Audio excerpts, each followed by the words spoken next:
ഫുട്ബോളിൽ ഒരു കളിക്കാരൻ്റെ മികച്ച പെർഫോമൻസിലെത്താൻ അദ്ദേഹത്തിന് സ്ട്രെസ് ഫ്രീ ആയി കളിക്കാൻ പറ്റണം. അതിന് ഏറ്റവും ഇമ്പോർട്ടൻ്റ് ആണ് നമ്മുടെ ഈഗോസ് അവോയ്ഡ് ചെയ്യുക എന്നുള്ളത്. അപ്പോൾ അതിനുള്ള കുറച്ച് മാർഗ്ഗങ്ങളാണ് നമ്മുടെ ടീമിൽ ഒരു പ്ലെയറിൻ്റെ സെലിബ്രേഷൻസിൻ്റെ തീർച്ചയായിട്ടും ഭാഗമാകുക. ഒരു ടീമിൽ ഒരു പ്ലെയർ സ്കോർ ചെയ്താൽ തീർച്ചയായിട്ടും അദ്ദേഹത്തിനെ സെലിബ്രേറ്റ് ചെയ്യാൻ നമ്മൾ സമയം കണ്ടെത്തണം.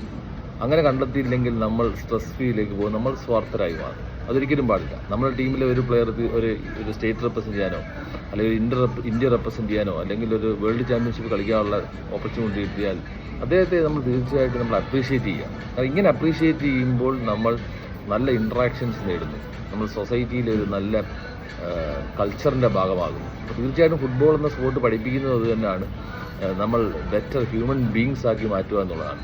അതുകൊണ്ട് തീർച്ചയായിട്ടും നിങ്ങൾ പ്ലെയേഴ്സ് ഒരു ടീംമേറ്റ്സിൻ്റെയും അല്ലെങ്കിൽ നിങ്ങളുടെ കൂടെയുള്ള സബോർഡിനേറ്റ്സിൻ്റെയും ആരെയായാലും അതിൻ്റെ സക്സസിൻ്റെ ഭാഗമാകുക, അവരെ അപ്രീഷിയേറ്റ് ചെയ്യുക. അത് വളരെ ഇമ്പോർട്ടൻ്റ് ആണ്. എന്നാലേ നമുക്ക് ഒരു മികച്ച കളിക്കാരനായി മാറാൻ പറ്റൂ.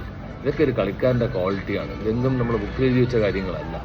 അപ്പം ഇതൊരു വളരെ ഇമ്പോർട്ടൻറ്റ് ഫുട്ബോൾ ടിപ്പാണ്. നമുക്ക് ഇനിയും വ്യത്യസ്തമായ ടിപ്പായിട്ട് കാണാം. ഇറ്റ്സ് പ്രൈ from Manish Sasi. Thank U.